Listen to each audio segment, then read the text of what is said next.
It's an act of reminding people that there are beautiful things still existing and blooming when you feel absolutely down in the dungeons. The only power of a bully is that they're, the person they're bullying is afraid of them. But I also want to say that bullying, if I could pass a law, I would call and replace the term bullying with emotional rape.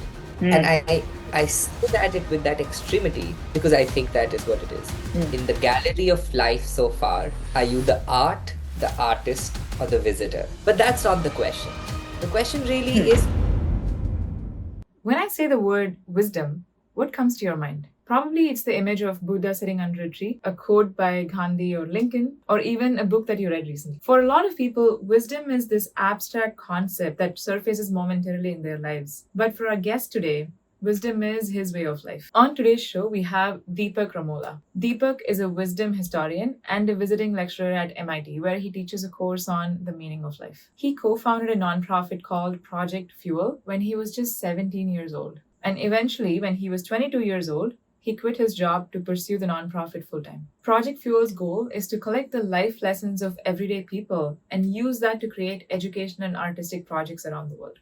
Through their work, they have touched more than 400,000 people in the last 15 years. Here's where it gets interesting. To date, Deepak has not taken a single penny from his nonprofit as salary. And as you'll see on this podcast, he has a beautiful lens through which he looks at life and the way he thinks about love, family, money, and forgiveness. I had the most wonderful time talking to him. Deepak Ramola, ladies and gentlemen. How do you make people fall in love with themselves?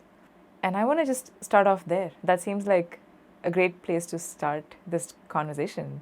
Is what have you discovered so far on that question? The intention is simple, the execution is complicated of that intention, right? How do you make people fall in love with themselves is a pursuit of being graceful after you have been bruised badly, by situations. But it's an act of reminding people that there are beautiful things still existing and blooming when you feel absolutely down in the dungeons. It is an act of encouraging people to look up and outside of themselves at other people, their conditions, and to be able to offer a hand of support. Because to love yourself truly also means to love the people around you. You will very rarely see a generous person who is uh, unhappy.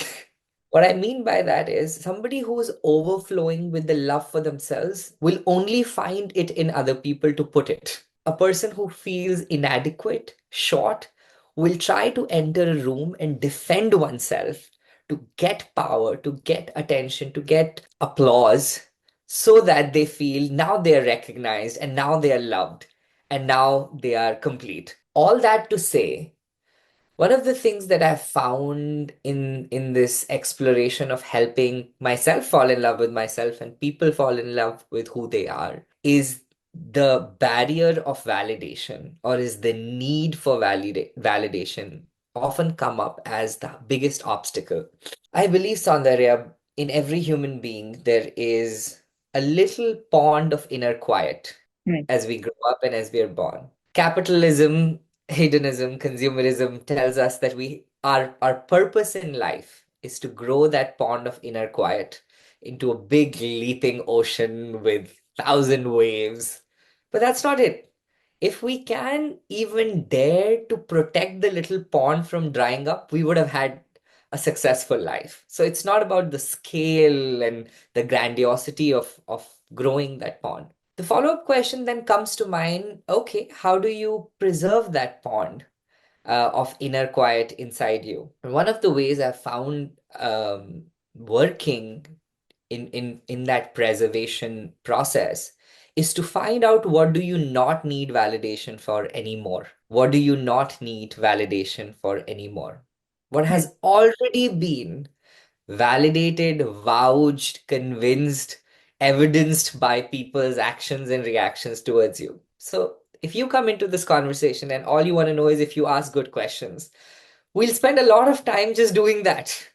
But if you already know you're a good storyteller, you're a good communicator, you may enter by saying, wow, how do I navigate Deepak's analogies and metaphoric answers?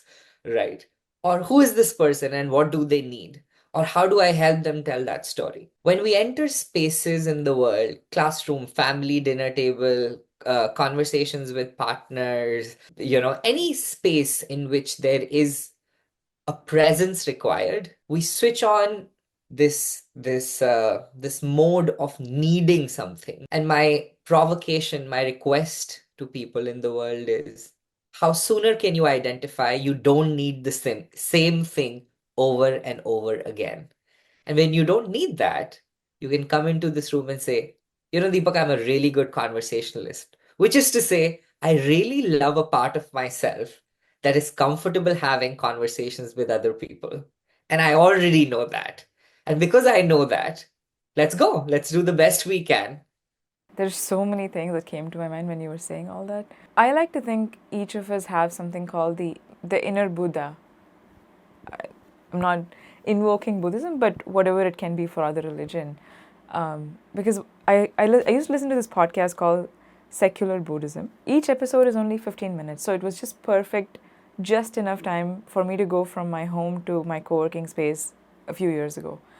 And so I listened to it, and one of the episodes talks about how the podcast host, discovers this rock in his backyard that's been there for the last 10 years. And then he realizes that 10 years ago, this rock was, let's say, gray in color. But then when he discovered it, it was entirely blackened. And he was talking about how that's what society does to you in some ways, and what you talked about, capitalism, hedonism, consumerism, is that it adds more polish to you. But then all of us have that inner Buddha, that inner goodness, the inner pool that you talked about. If only we could remind ourselves of that every single day, that we're all inherently good people wanting to do good things. And that made me just think of that when you said that. But you said something else then. You said the way to remind yourself of that is to ask yourself, what do I not need validation on? Right? I guess at what age do you start asking those questions? Because as a child, I wonder if, would a child ever ask him or herself, what do I not need validation on, and have an answer to something like that? I I do feel most children now or have in some way or form asked themselves that question, because growing up is a form or a process of constant negotiation with yourself and the world around you, and how much you love yourself. And your parents can say they love you, your friends can say they love you, but when you enter the world of uncertainties and explorations and adventures and escapades, you're constantly asking yourself, am I loved enough? The school football team does not want me, the coach that is harsh, the tuition teacher that is not helping me score better marks, are all a reminder of that inquiry within yourself. Can you articulate, and do you have the vocabulary as a teenager or as a young person? I don't think so. You Mm. acquire that vocabulary. But I think those inquiries are fundamentally embedded in our need and our quest for belonging. And belongingness starts not even at school, it starts at home, right? You vying for your mother's attention if another child is in the room, even as a 2-year-old. You want your mother to be with you. You want to be liked and coddled by the people you are familiar with. So that need, I think, of inquiry is sort of layered in the need of feeling belonged. And any person who wants to belong anywhere ask themselves the question, am I good enough to be liked? Yes, exactly. Um, but I wonder if the answer is yes for that question. Am I good enough? I feel like, at least from my anecdotes, personal and people I've seen around, the answer to that question is almost always no.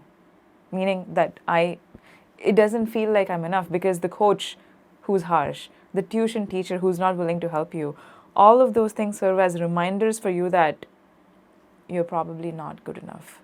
And that's why I started by saying that the intention of making people fall in love with themselves is the purest and the simplest and the hardest to execute.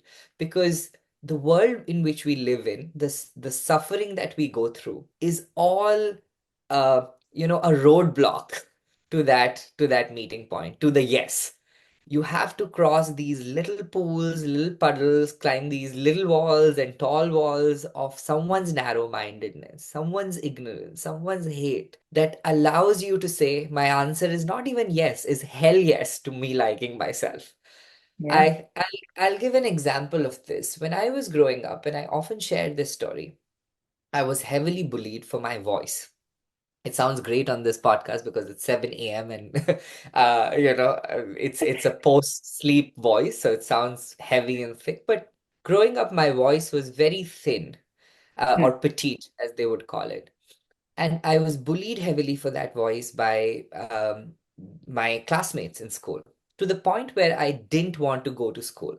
I had told Hmm. my parents this is the most traumatic thing to do, to show up at school and be bullied by people, and I'm not going to go to school. Obviously, my parents were like, we've worked so hard to put you in school, we're not going to listen to that. So, we Yeah. figure out what we have to do. And I remember in 11th grade, one day crying post the lunch break because my best friend refused to sit with me because he was being bullied as a spillover effect of me being bullied. So he said, listen, I can't take it alongside you. People are calling me names, so I'm going to move chairs. My English teacher comes in and looks at me crying, asks me to step out. So I go out with her. And she asks me, why are you crying? And I said, well, I'm bullied. And she said, what are you bullied for? And I said, I'm bullied for my voice. And she said, sounds okay to me. Um, I said, no, but people say all of these things. And she asked me, so if you wake up tomorrow morning and you can't talk anymore, would you be okay with that? And I said, what's that question? She said, I'm trying to ask, do you like your voice? I said, I've never thought about it. She said, okay, consider the scenario. You wake up tomorrow morning and you can't speak ever again. Will you be okay with that? And I said, no, I have so much to say. And, I want to be a speaker, a teacher. And she said, great, it's settled. You like your voice. Now that you like your voice, you have to own your voice. When someone tells you that it sounds like a girl, sounds like a kid, you already know that. It's not a surprise fact. Your voice is thinner and petite than most other boys in your class. When you recognize and accept it and are not in denial of it, you can own your voice and you can own your story. That was in 2008, some winter morning. Wow. And I don't remember ever again feeling that I was less than uh, for my voice by someone's comment. In fact, when people did bully after that, I would laugh and I'd be like, that's the most obvious thing you saw about me. That's the most obvious thing. Tell me something that'll knock my socks off. And people would always be taken aback, right? Because people cannot offend you with what you already know. You're offended with what you are in denial of, not what you're in acceptance of. So Yeah. to say that yes, I like myself takes so long because, as the African American author Maya Angelou says, we're all caged human beings, caged by someone's ignorance, caged by, the treachery of circumstances, caged by the figuring out of people around us who are figuring out themselves and project what they know about themselves onto us. And it's this negotiation with the world that is outside of you and very much so not in your control, that you start doubting the yes you can say more provocatively, more loudly, and more sincerely to yourself. I feel like the main power of a bully, actually the only power of a bully, is that the person they're bullying is afraid of them. And the moment the person that they're bullying is not afraid of them, and they just say that, yeah, my voice is like that, or yes, I'm skinny and pale and I look like a nerd and I'm wearing glasses. As you said, once they just accept it themselves, the bully's power goes away. Although I must add, Soundarya, that it sounds like, oh, and you do that and it solves everything. I do want to add though, it's only a coping mechanism for the person being bullied. And it's a very strong coping mechanism that seems to have effectively worked for me Hmm. and for many people I know. But I also want to say that bullying, if I could pass a law, I would call and replace the term bullying with emotional rape. And Hmm. I say that it with that extremity because I think that is what it is. I don't think so there has ever been a day where I felt saddened after my school English teacher said own your story, but there's never been a day I've not thought about that bullying of that Hmm. severe kind. It disforms and disrupts what you know about yourself, and you spend a lifetime trying to retell yourself other things, convince yourself of bigger things and better things than what you have been told repeatedly in your growing up years. So I feel there is merit in constructing your own coping mechanisms is what I want to say to people. And this, it sounds like a school problem, but it's not. It's a problem that prevails and persists in corporate work, in work environments, non-corporate works, in any work environment where you have toxic people in power clashing with the skills and the aspirations of somebody who doesn't have that much power, right? What is bullying really? It is someone in power, assumed power or acquired power, trying to assert that power and that superiority by making someone feel inferior. And I love this, sentence writing by Toni Morrison. She says, if the only way you're going to be tall is when someone on their knees, are you really tall? And Yeah. that's what I think about. I also think, and I don't know if there is cyberbullying. Uh, that's something that especially has come up in the last probably decade with the rise of social media, is that now you don't just have to protect yourself from people around you, but from the entire world, right? Because the moment you put yourself out there anywhere on the internet, you're essentially giving people permission, anyone in the world, to come and project their fears and insecurities and, yeah, just their own shortcomings on you as people. And I feel I feel very, very strongly about that. Just that. Have you seen Black Mirror? Yeah, yeah. Okay, there's one of my favorite episodes, and that is Hated in the Nation, where it's the episode with the bees, which are controlled, if you remember. And so the premise of that episode is that this person, the entire episode, you think that the villain is targeting the people who are on the top of the hate list on the internet. But really, who he's targeting are the people who are participating in putting them on a hate list in the first place. It's everyone who is tweeting death to this person, death to this person. And I'm really glad they made that episode, because I feel like it's easier for a police to go and catch a murderer when it's a person, but it's incredibly hard when it's the entire internet. You know, I've heard of so many cases of people going into depression, killing themselves because of being cancelled online, because of the kind of venomous hate you can get when you expose yourself on social media. And even if you had done something wrong, I just feel like, it's so sad to, instead of going through due process, legal process, now you're getting cancelled by every single person on the internet for the rest of your life. Because it's not like there's any mercy online. If once you make a mistake, that mistake is going to label you forever. So I'm curious if that's something you've thought about or experienced or seen other people go through.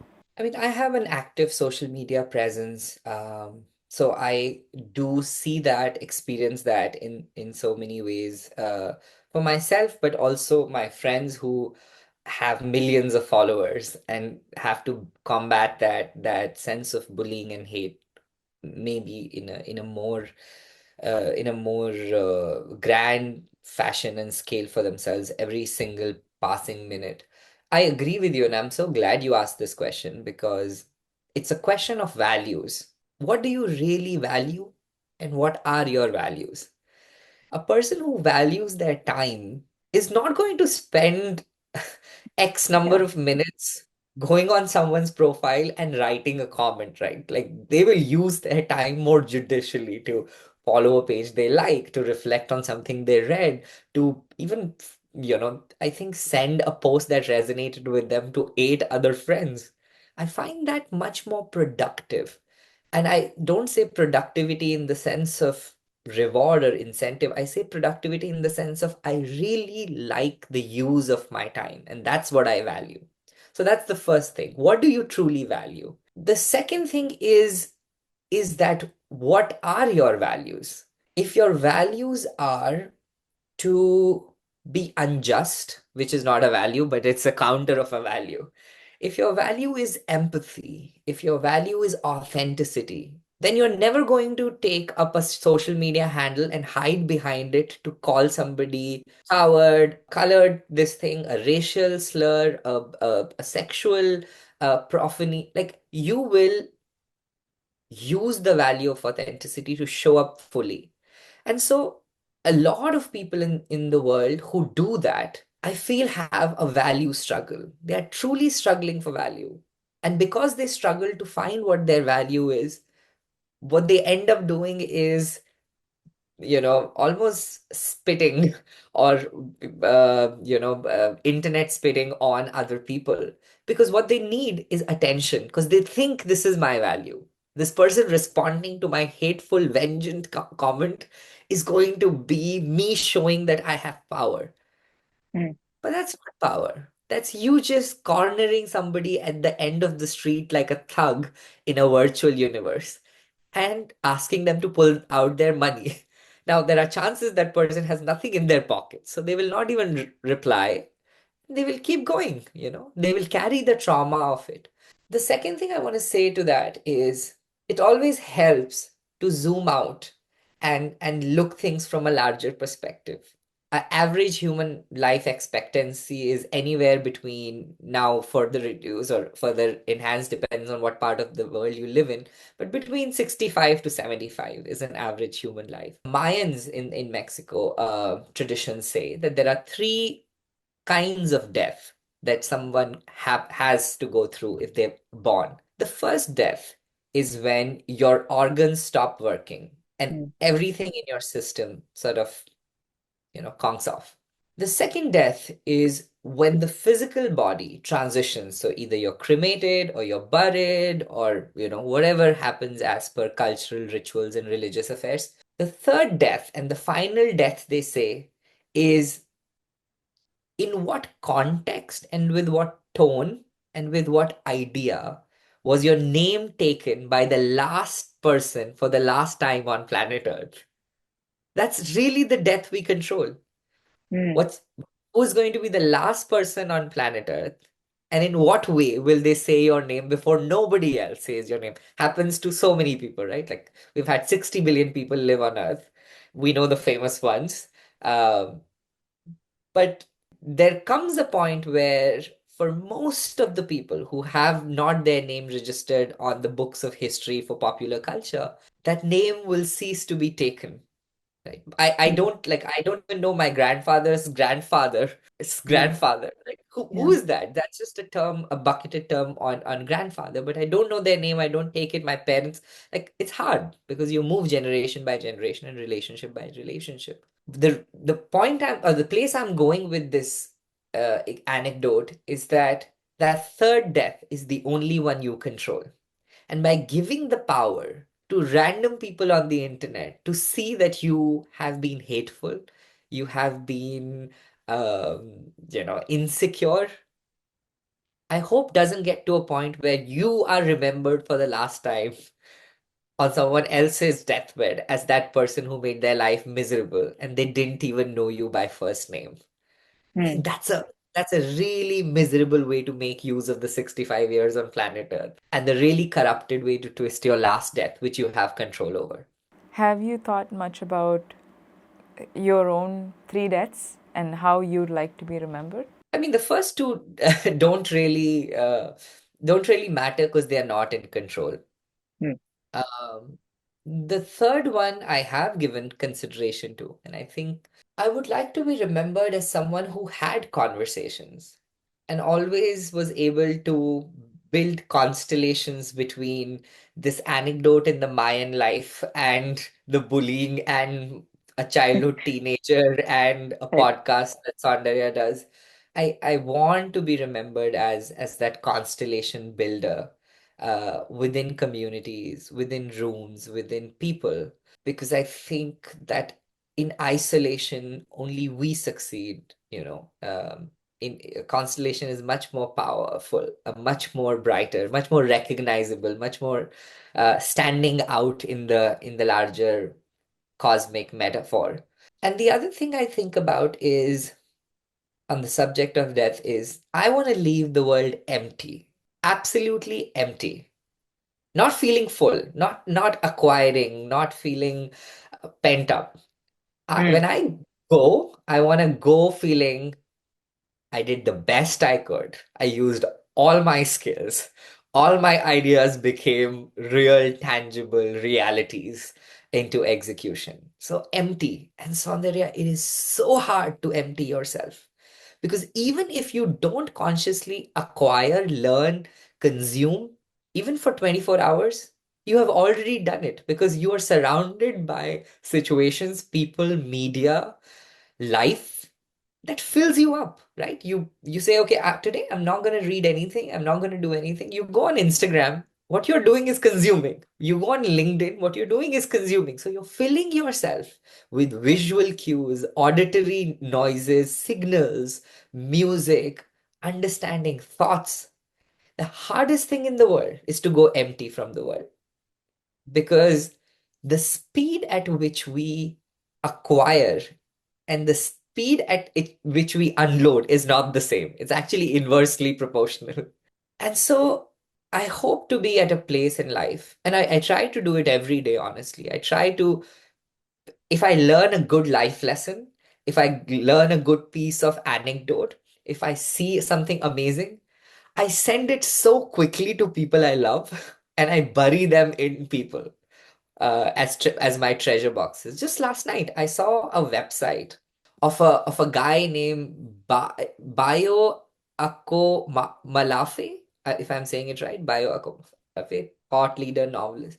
That website was so beautiful that before I Hmm. went to bed, I sent it to eight of my friends or my community, and I said, Hmm. I don't think I have ever seen a more beautiful website than this. And Hmm. my mind is so overcome with awe and wonder that I want to quickly empty, or not empty, but process it by sending it to you all. So when I woke up this morning, three of my friends had gone through it, pulled out their favorite quotes from his from the website. Two people had said, who are designers, what works in the design of the website that makes it so immersive. So you see, in the process of even unpacking this beautiful website, I now have more information from all these people. So I have acquired more. And I am trying to constantly learn how to empty myself. And one of the Hmm. ways is by sharing and serving.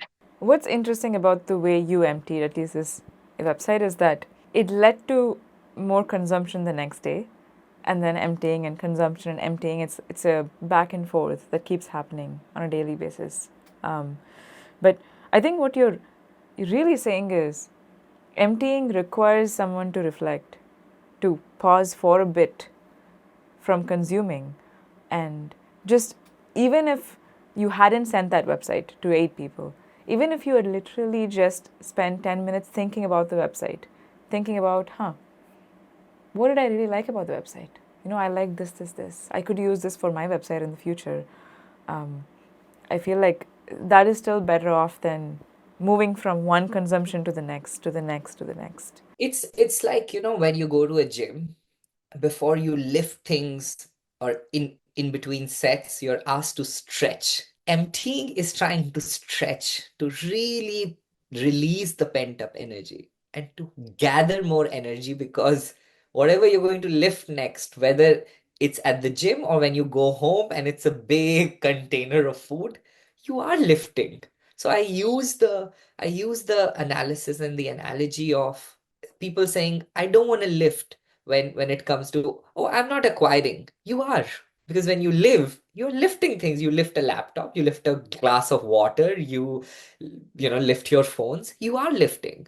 But my question is to you is when you see that pause and that place of reflection, what does it do for you? How do you, I mean, not that you have to empty, that could not, I No. mean, but you use the framing almost synonymous to emptying. So I wonder, how do you pause? And does it feel like emptying, or what does it do for you? I, I'm very much like you in the sense that if I come across something that I really like, I do one of three things. I would either share it with someone like you have done. I would journal and capture it in my Rome research database. I've been capturing ideas for the last almost 5 years, and it's my second brain. That's where I go to empty almost all of my ideas. Or I would make a post about it and share it with the public world. So one of these three things generally would happen, and so that's how I do empty. But I guess what I meant to say when I'm not comparing emptying with reflection as much as saying that I think you can't empty without reflection to some extent, or by emptying you actually are reflecting in the process. Like when I'm writing an idea in my Rome research, I'm reflecting as I'm emptying it. Same for sharing it with a person. So I was actually going to ask you, are there other ways that you do it besides sharing with friends? I think to shape it outside of yourself in some form, some artifact, a book, as you said, a post, or some kind of an artistic this thing, or even using it in a work environment, I think is to force that idea to leave your conscious and your subconscious mind and to acquire a place in the world. Because then other people negotiate with it, play with it. I wrote a book called 50 Toughest Questions of Life. Mm, And it's so interesting. For many years that I hadn't written the book, the 50 questions lived inside me. And I had to mm, almost carry them everywhere I showed up. And when conversations would turn to a point where I would reveal to people I have a list of life's toughest questions, I would have to pull it out and, sort of recap for people or read it out for people. Ever since I wrote the book, I don't have to carry those 50 questions with me in my mind. And I don't mean I have to carry a book. People who've read it actually come to me and say, this is the question number 16 of the book is this. And I'm wondering if this is what it is about. And I see that and I'm like, there it is. Me not carrying it. Someone else carrying it and someone making it their own. And I think in this pursuit of emptying, creating tangible artifacts, outputs, um, is one way to do it. And I don't want to say to people now everybody should start writing books and start creating, but everybody should figure out what is their medium of passing on this information so that it exists outside of you and between you and someone else. There has to be that space in which it exists so that they can confront. Yeah, and it helps give space in your mind for adding new things. On a very different note, there is something called Zeigarnik effect that is used in project management. There's this famous book called Getting Things Done by David Allen. And I read that book several years ago. Loved that book. It's just great for if you want to set up a new system for getting things done. And so he quotes this study called the Zeigarnik effect, where, without going into detail, the conclusion was that if you keep a task in your mind unfinished, it's going to keep eating at you. But if you just write that task outside somewhere, then you feel better. Like you actually physically and mentally feel better. So I think the same goes with any sort of emptying as well, is that it just gives you space. And I'm glad you mentioned 50 toughest questions of life, because I was going to ask you, can we talk about a few of those questions? Like maybe pick your top 3 toughest questions and let's discuss. I mean, in a way, all of them are now favorites, but like the questions I tend to ask people almost as an automated response. I can probably start with that. The question I loved creating and love asking is, mm, in the gallery of life so far, Are you the art, the artist, or the visitor? It's an invitation for people to see which role have they played the most.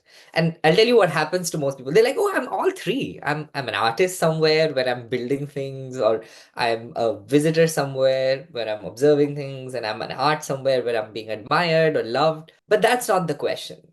The question really Hmm. is, which role have you been asked to play the most? And is it the role you want to play the most or have wanted to play the most Let me repeat the question. In the gallery of life, of your life so far? Are you the art, the artist, or the visitor? and which role have you been asked to play the most? And is that the role that you want to play the most? Yeah. I mean, as just as you consider that question, what is the role that comes up? Maybe you can answer. Yeah, I'm thinking.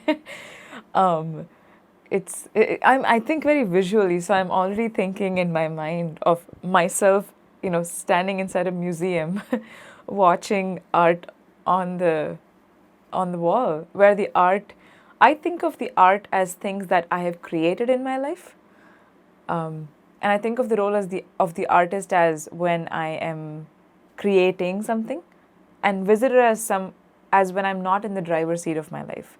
I'm simply letting life pass by in front of me. I'm not, engaging with it. I'm just watching it happen. So, I yeah, I'd like myself to create much more art in my life. I think right now I'm in the role of the artist, though. What would you say? I think, I mean, before I actually share my answer, I feel the most interesting thing to see ever since I created these questions and these exercises is how people define the three, right? Like you see visitor as someone who's letting life pass by. I've met people who actively want to be visitors Oh, because they think wow. the visitor does the most. Huh. The visitor engages not only their inner curiosity, but a visitor allows their curiosity to interact with someone else's curiosity, is the last answer I got. And they were Hmm. like, it is the hardest thing to leave your home, I mean, from a museum perspective, and to go to see someone else's work and allow for yourself permission to borrow someone's visualization, someone's poetry, and someone's music or whatever form of art it is, and say, that is me, right? Like that takes courage, takes more courage than creation, is what the person said. It's in their definition. And that's why Hmm. these 50 questions don't have a right or wrong answer. They just have answers that emerge out of people's subjective um perspective. They emerge out of people's way of being.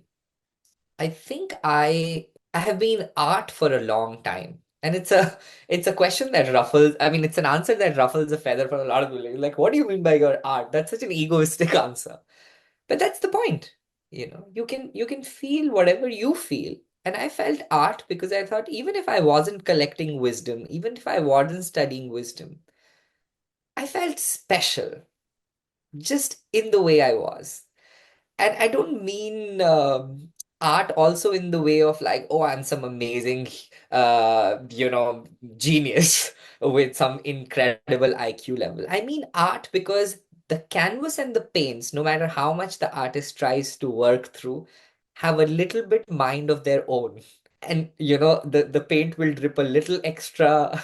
The canvas will determine how long it stays. The moisture of the environment will almost amalgamate with the art and conspire with the art to change. The artist has control but doesn't have eternal control. The art and the art supplies also have control. And the reason I say art is because people can say whatever to me, or have said whatever to me in my life. When I started collecting and teaching wisdom at 17, people are like, why are you doing that? And I always felt I had the very minute control that art has over the artist. And if society, circumstances, job roles, positions were the artist, I, as the art, was always negotiating a little bit extra for myself.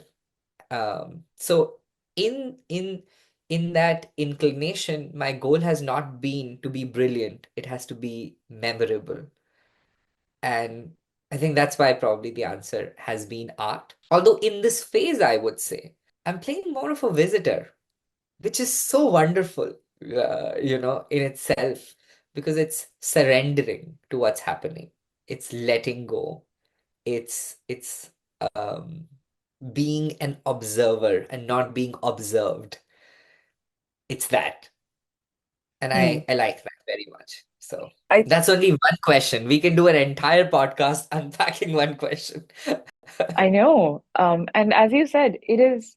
The way I interpret what a visitor means is very different from the way you just described. And the moment you described it the way you just did, I'm thinking, oh, yeah, the role of visitor is quite beautiful. It's not that you're giving up agency, that it's a bad thing. It means that you're able to live in peace even without having that agency. Or maybe the agency is to give up that sense of control and being okay with that. And not seeing yourself as a passive consumer at the end of a line. It is to see yourself as an active contributor. And I feel, yeah, to your point, it's very nice, right? How, or very, not even, I mean, nice is such a cheapened way of saying it, but I think it's so diverse, and it is so heartwarming to see how people define these terms and then live Yeah. an entire lifetime from the access and the power those definitions provide.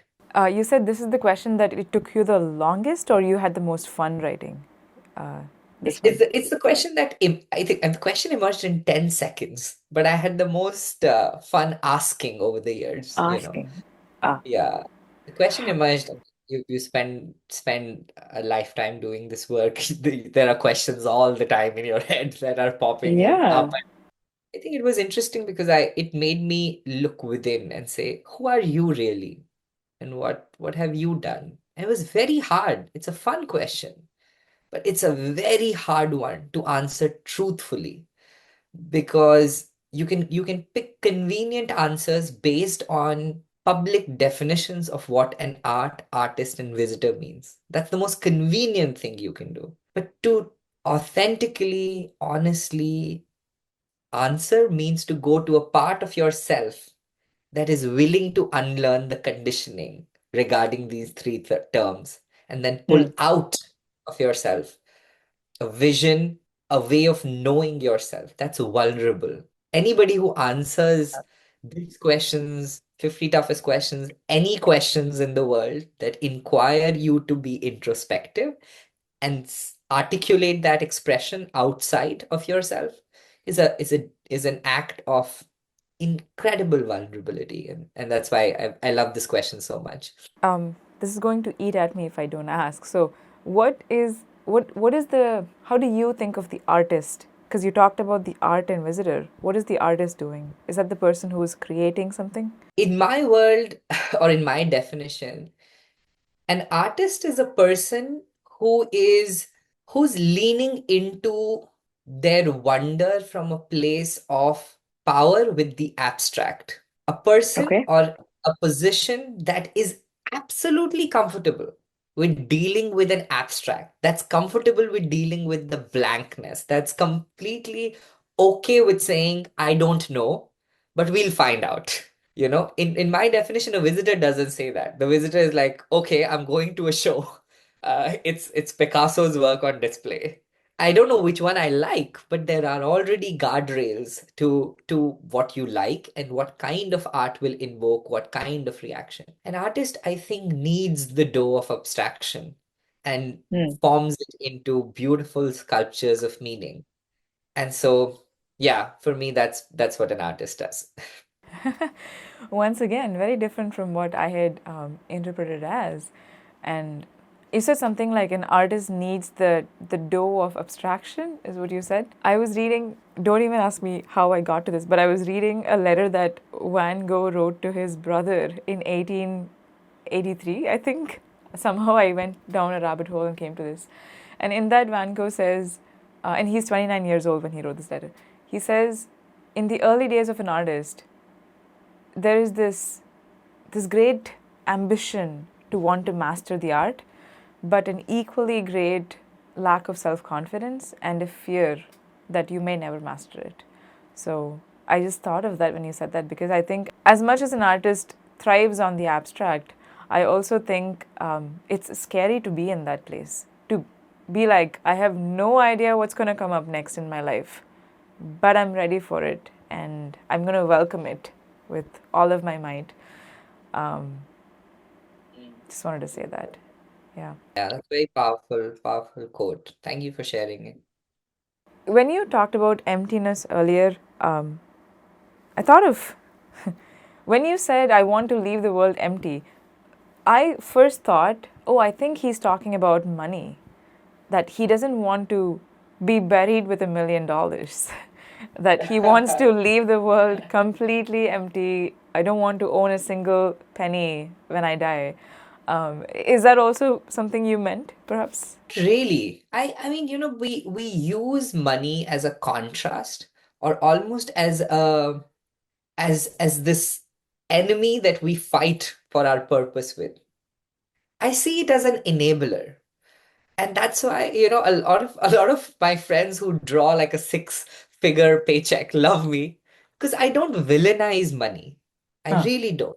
Yes, I caution myself against making it the center point, the highest pinnacle of the mountain. I caution myself against that because that's misleading, not only to yourself, but to people around you. If you think that money is the only way richness and wealth can be measured, there's a beautiful thing one of my mentors and friends said, and this was said to him by his mentor, and the phrase is, everyone is rich, just that some people have money. And I think that's Right. such an incredible articulation of what I mean by money is incredibly important. If you don't have it, you will you will not have the sense of security to sit in this chair, to sit across the screen and have this podcast. It allows you to ground yourself and say, what is the poem I want to write about? So, financial security, I feel, is an incredible enabler for our creativity and imaginations to flourish. With that given, when you achieve that sense of financial security, when you achieve that sense of anchoring and groundedness where you're not competing with, life for its resources, if you still think that is your goal, I think that is disappointing to me. If after achieving financial security, you make more financial security your goal, which is just a number, it's like today it's $1 million, tomorrow it's 10 million, and then a billion. You're just changing the zeros in the process. You're not really evolving in life. As a friend of mine, Herman Kong, who's a wealth manager, says, most rich people in the world that he works with, he has understood that you can have something to live on, which is money, a good estate, many houses in fancy locations around the world, a bunch of, property and wealth and jewelry. But you may not have something to live for. And your entire life's work of having something to live on is to discover something to live for. And the second is not given. The second is not an act of smartness. It's not an act of intelligence. It's an act of wise reasoning and wise decision making. Often at the cost of saying, this event pays me a lot, but I need to show up there. When my work started becoming popular, I would get a lot of keynote invites, events that really paid well. And I remember this one time, I had just one day in my entire month that I could make available to go and speak. And this was a place in Kodaikanal where there were gonna be about 42 kids. And it would take me an entire day from Dehradun to fly to Delhi, Delhi to I think Chennai, and then Chennai to Kodaikanal. It was a whole day, crossing I mean, the whole country from north to south. And then from Kodaikanal Airport, another 2 hours or something. Not Kodaikanal Airport, the closest airport, from there to the place. And then I had an invitation in Mumbai in a very fancy corporate event where it was paying really well. And I had the moment of asking that question that I just invited everybody else to think about is, do I need money? I said, oh, I probably made enough to cover myself this month. What do I value in this moment? And I didn't value going to that event and earning that money. I valued going to Kodaikanal. So that's what I mean. If I actually had to give a rent and I had no money, I would probably pick up the corporate event. So that's why I don't demonize it. I think it's a very practical, sensible thing to take up, not at the cost of you being altruistic, but you being sensible so that you are, secure enough to do it. But if you have the comfort of having paid the rent, if you have the comfort of having food on your table, and you have a little bit more that you can maybe, use as a buffer, then really the decision making is in what do you value. So I went to Kodaikanal after that entire day of travel and showed up and have never regretted that decision ever back. The second example I'll give is at the peak of my career in Bombay. I was writing for films. I had signed 12 films. I was traveling the world with Project Fuel. And I was getting invitations to write screenplays for films. And I remember I had gone to Sri Lanka in 2016 November on an art project in a residency. And just something in Colombo, one evening we were driving back to the place we were staying at. And I heard this thing inside my head, a voice, a thought that said, "Go back home, you'll be more happier." Just something inside my head said that. So instead of going to the dinner, I went to the place we were staying at, and I thought, what does that mean going back home? I already, like, I feel home in Bombay, but I thought, what does it mean going back to Dehradun after 9 years? So I called up my sister and I said, "Where are you at?" And she said, I'm at home, just finished dinner, Where are you at?" And I said, "You're getting married, right, in 2 years?" And she said, "Yes." I said, "What's the best gift do you think I can give?" I mean, my parents and, my sister had already found the person she wanted to marry. So it was sort of getting into the space of, oh, she's going to get married in 2019. And so I realized that I have had no memories with my sister, new memories with my sister. And so, to cut the long story short, I actually left Soundarya on 1st of January 2017 to Dehradun, packed all my bags, and spent 2 years with my sister. Established my studio and office in Dehradun, hired local people. But when I look back, it's the best decision. When my sister got married in 2019, yes, I didn't do all the 12 films because most of the producers wanted me to be in Bombay. I was okay leaving those films because what I earned with my sister was just incredible amount of memories that were not anchored in a holy holiday and a Diwali vacation, that were in the everyday. My sister, because I couldn't drive till 2020, my sister would drop me to my studio every morning while she was going to work. And I remember those rides, the most amazing experience of seeing my sister being almost my protector, picking me up and dropping me and feeling incredibly empowered. She was like, "If I don't pick you, you're going to figure out how to get home, or take a public transport." I've gone on a tangent, but all this to say that it's it's very important for me to know that when I have enough money, what does that money allow me to do? Hopefully not earning more money, hopefully doing something with it, you know.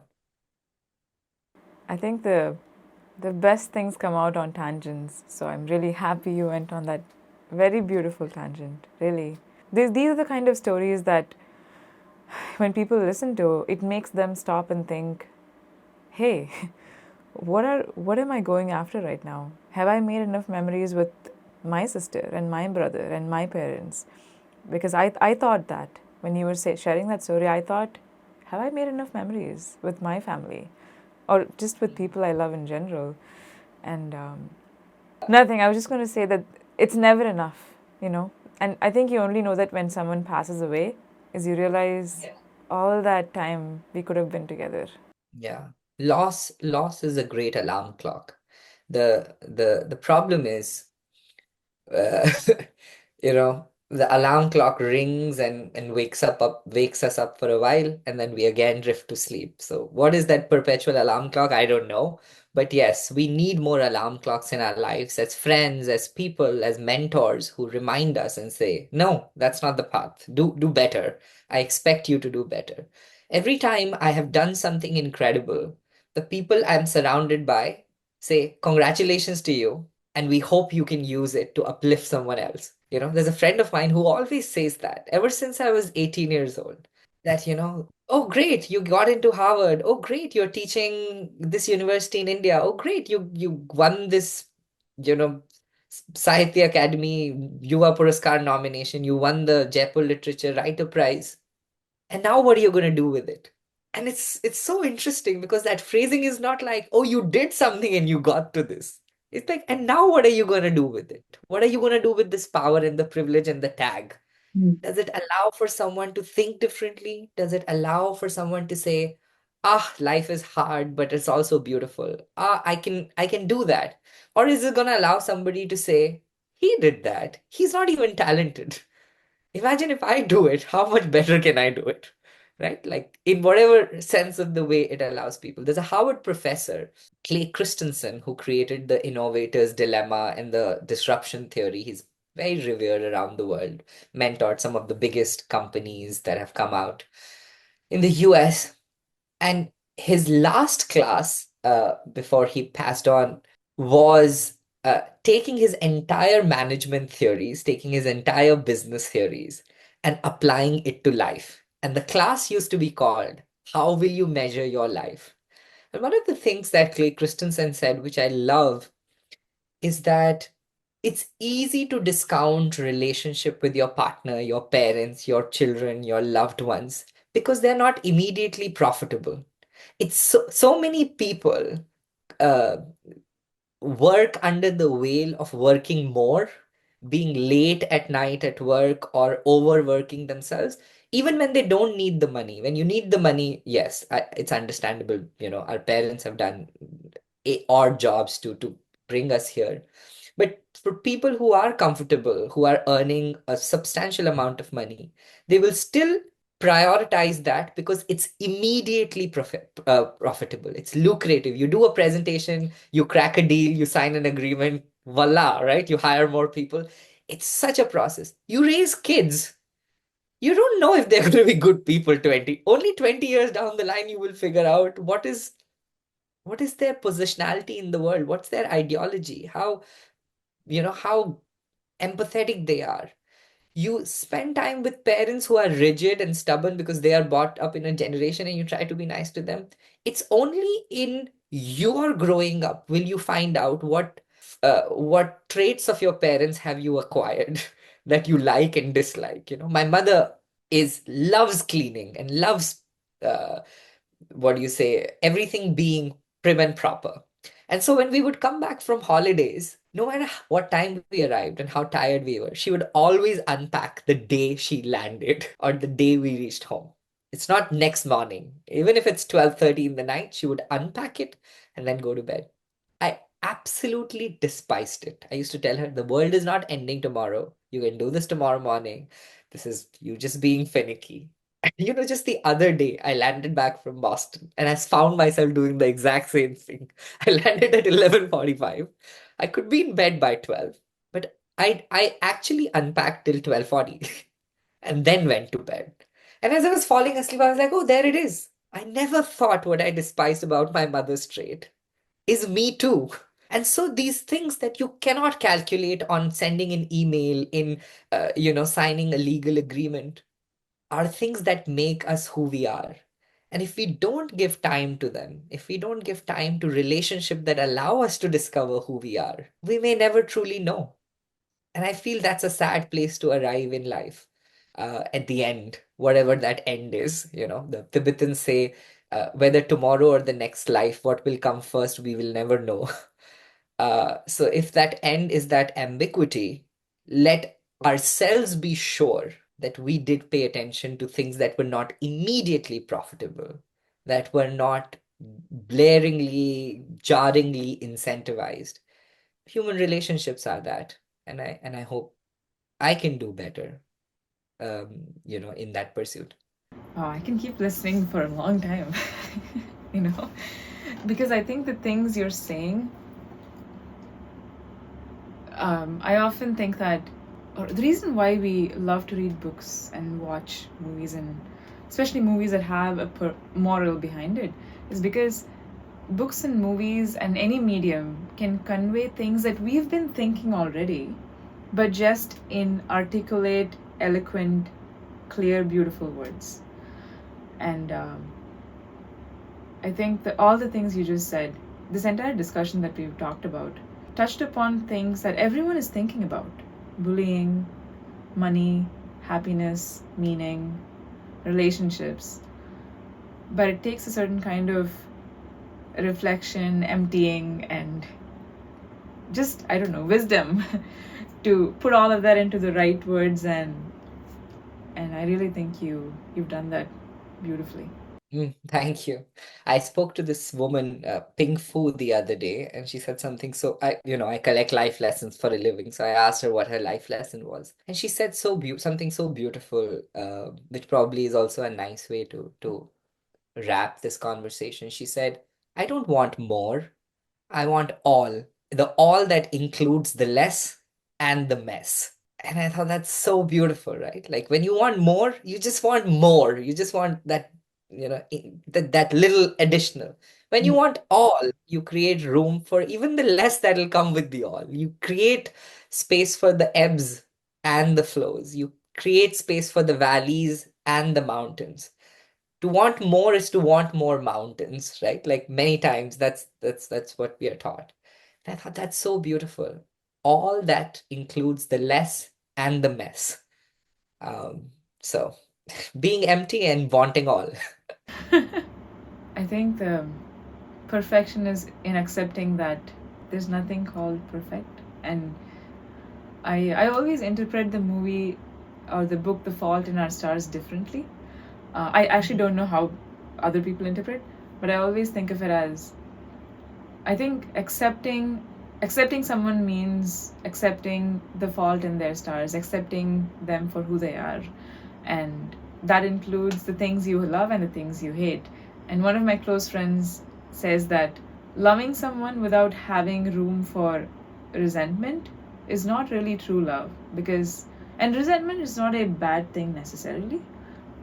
It's just accepting that, hey, there is this quality in you that doesn't resonate with me, but I still love you very much, regardless of whatever may happen. Anyways, now I'm going on a tangent, but tell me that quote one more time and then we'll end the conversation there. The Ping Fu life lesson that I just mentioned, she said, I don't want more. I want all. The all that includes the less and the mess. Beautiful. Thanks so much, Deepak. Had such a wonderful time listening. Thank you. I mean, as I was, saying to you when the first time we spoke, I very rarely get spaces and opportunities where, um, I mean, I do get spaces and opportunities in life, but in podcasts and calls, it's mostly about an organizational lens. It's like, unpacking Project Fuel and life. So it's so nice to wake up at 7 a.m. and talk life and existential dilemmas so out loud and put it out on the internet. I think that I'm really delusioned, or I'm really comfortable now with this. I'm glad, because I'm about to go sleep after this. So what a great way to end my day here. But yeah, thanks so much. Thank you for what you do, and thank you for facilitating this conversation. I really hope you enjoyed that, because I certainly did. Before you go, I'm giving away 3 copies of Deepak's book, 50 Toughest Questions on Life. All you have to do to enter the contest is visit go.thousanddaysoflove.com/giveaway or the link in description and put your name. And we'll pick 3 people at random. Until next time, take care.